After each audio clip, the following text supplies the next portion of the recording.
Graça e paz, pessoal, da parte do Senhor e Salvador Yeshua. Graças ao Senhor, eu agradeço pela vida, pelo dia, né? Pela misericórdia diária do Senhor concedida. Então, o Senhor nos concede graça sobre graça todos os dias e isso é maravilhoso. E por conta desse sentimento de gratidão, me veio uma mensagem maravilhosa na mente. E eu vou precisar expor alguns capítulos, algumas passagens. Vai ser mais a exploração mesmo da palavra, da leitura da palavra. Mas vai ficar muito bem explicado para a glória do Senhor e para o bem de quem quer que ouça. Aleluia. É uma palavra edificadora, exorta também. E nos traz uma compreensão sobre como que é magnífico o agir do Senhor na vida dos tementes para que possamos herdar as promessas dele, amém? Então que tudo que for dito seja pela compreensão e discernimento dado pelo Espírito Santo e que o Senhor frutifique essa mensagem no coração de vocês, que seja lançada em boa terra para a glória dele, amém? Em nome de Yeshua. O compromisso, tá aí o título, o compromisso com Yeshua, o Messias de Israel. Existe a necessidade de um compromisso. E um compromisso que não é de qualquer jeito. Mas a forma como eu vou colocar aqui, eu aconselho que você assista até o final, para você entender, porque, como eu disse, vou expor algumas palavras.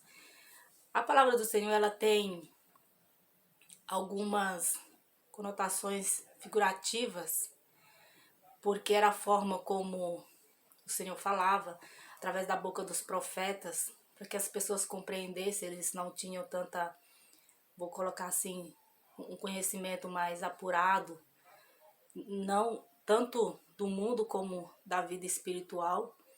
A soberania do Senhor não era compreendida. Então eles entendiam a vida, o que eles tinham ali por vida, né? O que eles viviam. Hoje nós já vivemos numa geração de informação a todo lado para todos os tipos, né? De conteúdos. Então hoje podemos ter aí uma compreensão sobre a soberania do Criador.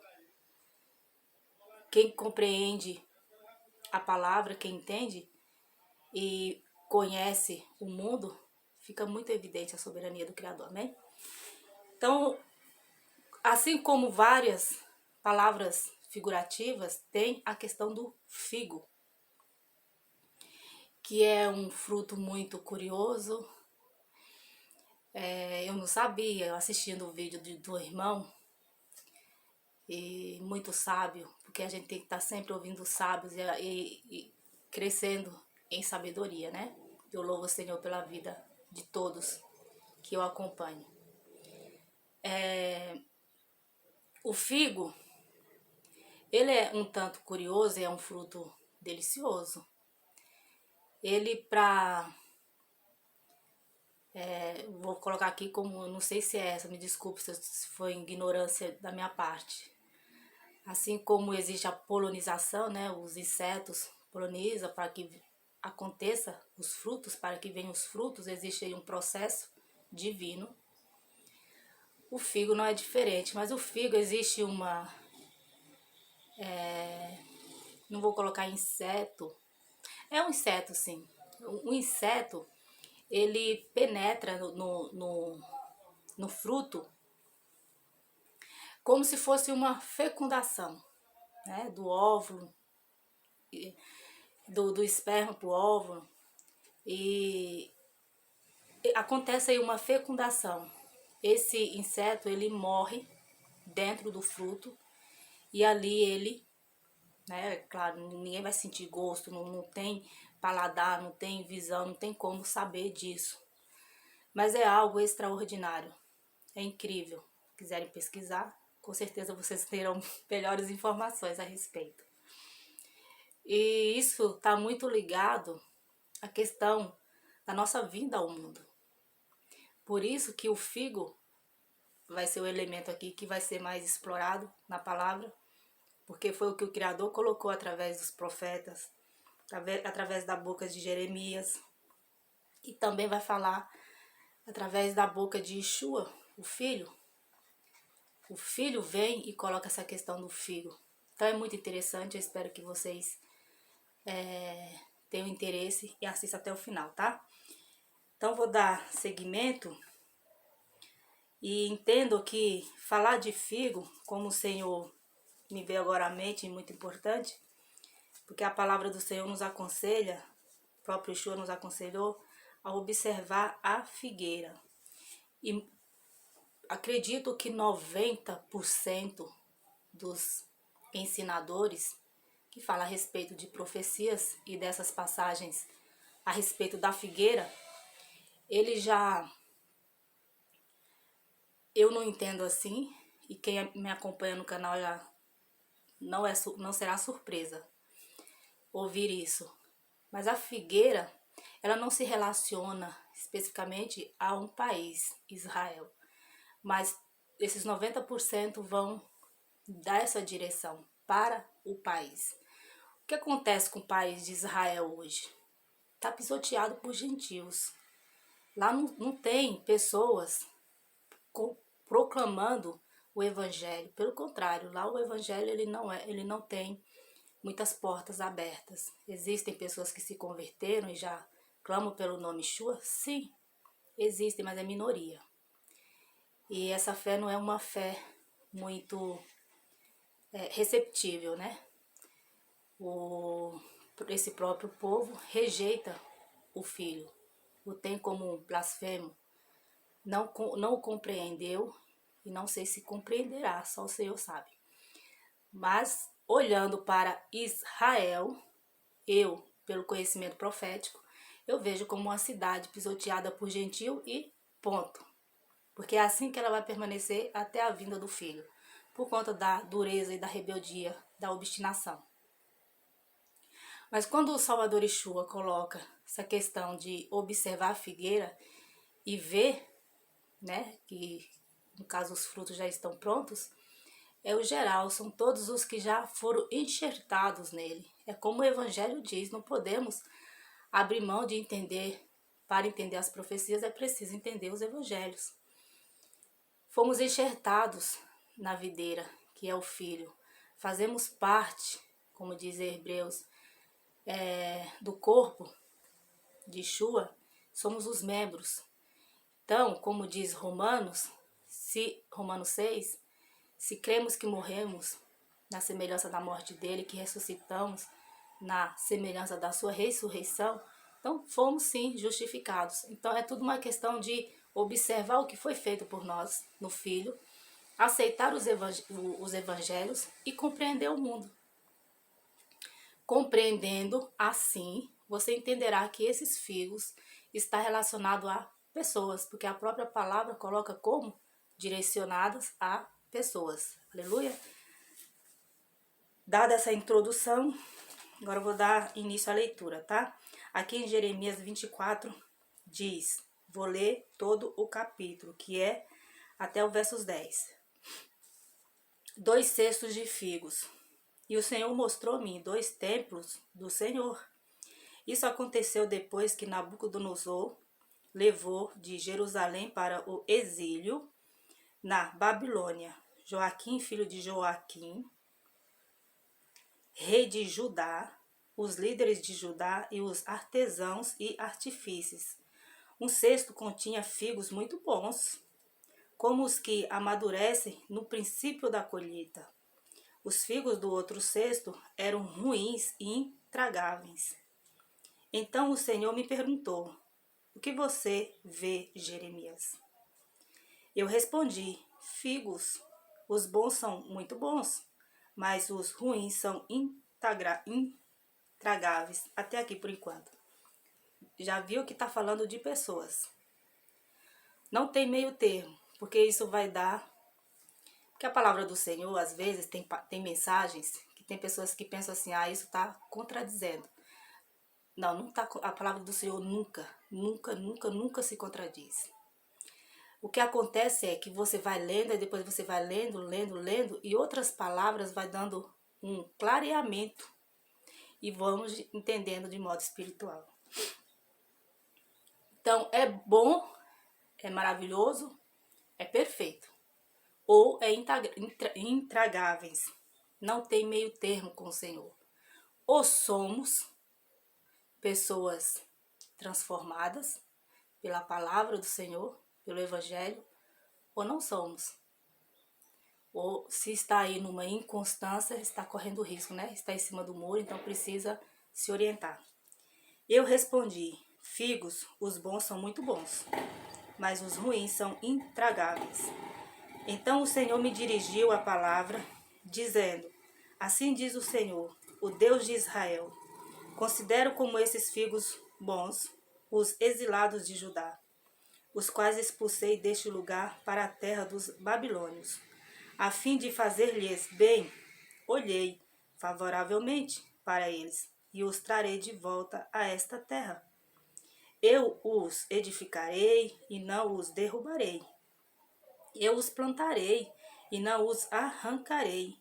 Eu lhes darei um coração capaz de conhecer-me e de saber que eu sou o Senhor. Serão meu povo e eu serei o seu Deus, pois eles se voltarão para mim de todo o coração. Louvado seja o Senhor. Como eu falei da claridade, porque não podemos entender aqui, o Senhor está direcionando a palavra só para os babilônios, ajudar só para um povo específico. Não, esse povo se tornou um no Filho. A palavra ela é direcionada a todos, porque transformar o coração também Ezequiel vai ter. O Senhor fala que nos daria um espírito novo, um coração, tiraria o coração de pedra para dar lugar a um coração de carne. E em Romanos também vai se confirmar, em Hebreus, que não existiria a necessidade de ficar falando, conheça o Senhor, porque todos me conhecerão. A palavra ela vai se confirmando por causa do processo do trabalhar do Senhor na humanidade, para que haja essa purificação, essa limpeza, para que possamos ter a mente de fato voltado, a mente e o coração para Ele, né? Mas como se faz com os figos ruins e intragáveis, diz o Senhor. Assim lidarei com Zedequias, rei de Judá, com seus líderes e com os sobreviventes de Jerusalém, também os que permanecem nesta terra como os que vivem no Egito. Eu os tornarei objeto de terror e de desgraça, para que todos os reinos da terra, para onde quer que eu os expulsar, serão uma afronta e servirão de exemplo. Ridículo e maldição. Enviarei contra eles a guerra, a fome e a peste, até que sejam eliminados da terra que dei a eles e aos seus antepassados. Não vou entrar nesse mérito, porque é muito profundo. Já entra na questão do juízo. Isso nós temos testificado no mundo. Coisas horríveis acontecendo e muitas das vezes a gente não entende. Mas já está profetizado, gente. Que se diz respeito à rebeldia, a esses figos intragáveis, o que é intragável, né? Todo mundo sabe quando a gente vai tentar comer algo que não desce, a garganta fica intragável, né? Então, é na visão do Senhor. E por que isso? Vocês vão entender mais na frente. Para entender que o Senhor está aqui falando dos 2 cestos de figos, ele está falando de 2 classificações de povos, de pessoas. Os que são e os que não são. Mas o que acontece? Como é que podemos identificar essas pessoas? Quais são as atitudes dessas pessoas? O que essas pessoas estão fazendo na Terra? Qual é o comportamento delas? Qual é o testemunho de vida delas? Porque o Senhor falou, ame o teu próximo como a ti mesmo. Essa palavra ela é tão forte, de um significado tão profundo, que as pessoas deveriam compreender. Olha só o que diz aqui em Amós 8. Também vou precisar ler. É um pouquinho mais longo. É até o versos 14. Para que vocês entendam e identifiquem quem são essas pessoas e o que elas fazem. O como que é grave. E o como que o Senhor leva em consideração o trato que devemos tratar uns aos outros. Eu vou apenas ler, tá? Vocês observem. Amós 8, a visão de um cesto de frutas maduras. O Senhor, o soberano, me mostrou um cesto de frutas maduras. O que você está vendo, Amós? Ele perguntou. Um cesto de frutas maduras, respondi. Então o Senhor me disse, chegou o fim de Israel, o meu povo. Não mais o pouparei. Naquele dia, declara o Senhor, o soberano, as canções do tempo. Desculpa, tô um pouco, a garganta minha. As canções no templo se tornarão lamentos. Muitos serão os corpos, atirados por todos os lados. Silêncio. Ouça, vocês que pisam os pobres e arruinam os necessitados da terra. É o primeiro ponto. Ouçam, vocês que pisam os pobres e arruinam os necessitados da terra, dizendo, quando acabará a lua nova? Para que vendamos o cereal. Aqui entra uma questão de lei, de religião e de um povo que tem a riqueza da terra. Entram várias questões, tá?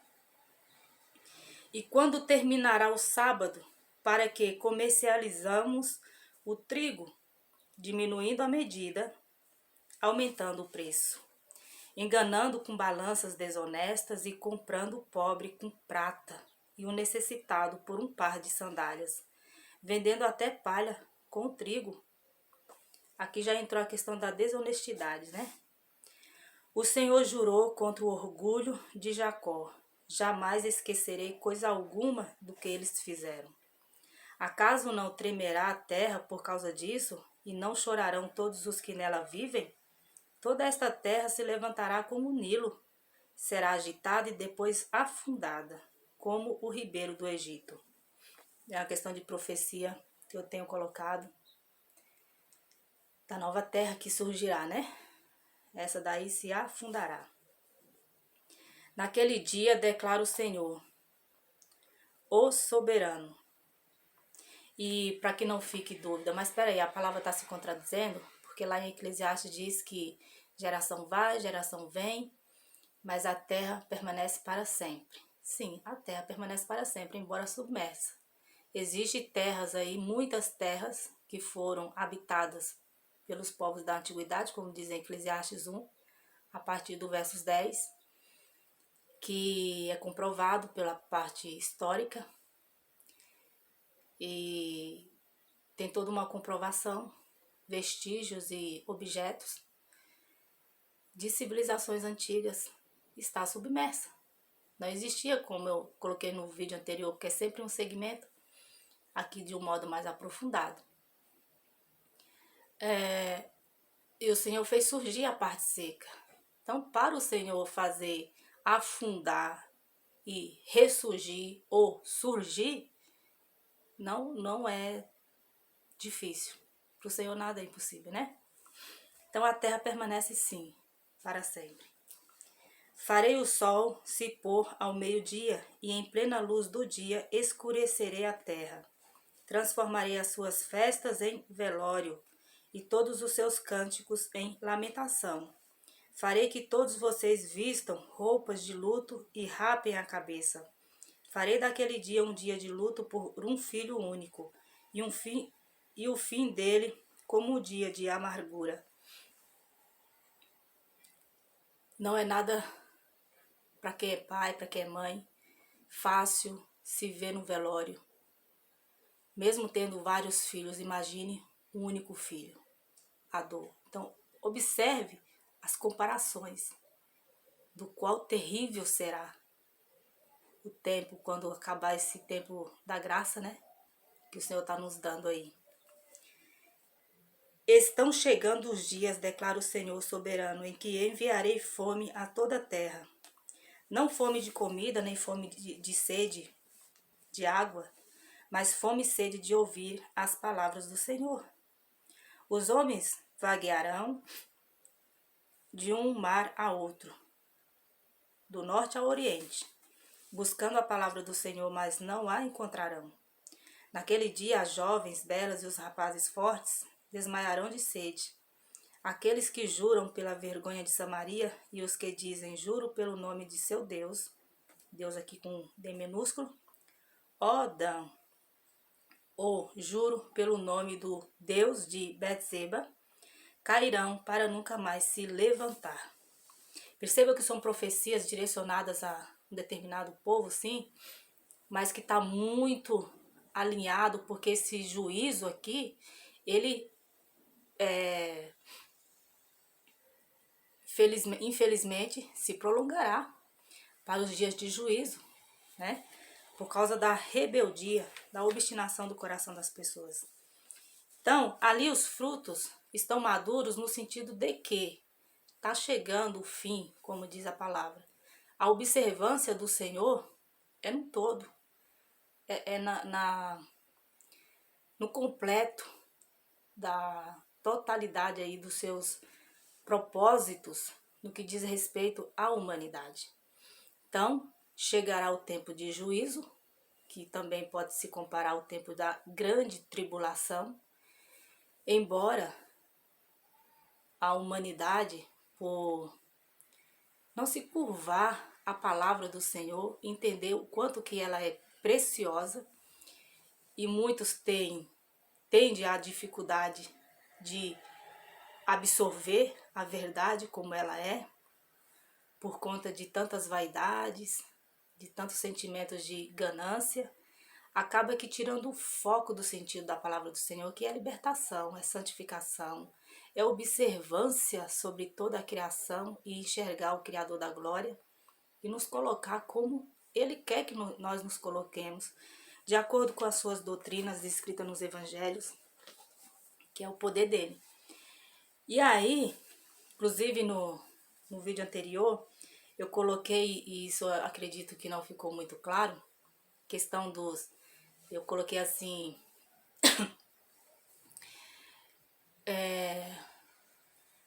eu fiz aí uma... Suponhando que o Senhor daria 3 anos para cada pessoa, para que essa pessoa tivesse a oportunidade e não fosse inocente diante dele, no dia do grande julgamento, né?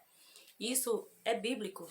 O que eu falo está na palavra do Senhor, porque eu falo pelo entendimento e pela leitura que eu costumo ter, né? Aqui em Mateus, capítulo 21, deixa eu ver aqui. A partir do verso 18 diz, vai falar sobre a figueira seca, tá? De manhã cedo, quando voltava para a cidade, Jesus teve fome. Vendo uma figueira à beira do caminho, aproximou-se dela, mas nada encontrou, a não ser folhas. Então lhe disse, nunca mais dê frutos. Imediatamente a árvore secou. Ao verem isso, os discípulos ficaram espantados e perguntaram, como a figueira secou tão depressa? Jesus respondeu, eu lhes asseguro que, se vocês tiverem fé e não duvidarem, poderão fazer não somente o que foi feito à figueira, mas também dizer a este monte, levante-se e atire-se no mar. E assim será feito. E tudo o que pedirem em oração, se crerem, vocês receberão. Louvado seja o Senhor. Eu vou ler aqui também Tito 2, só para dar um complemento, tá?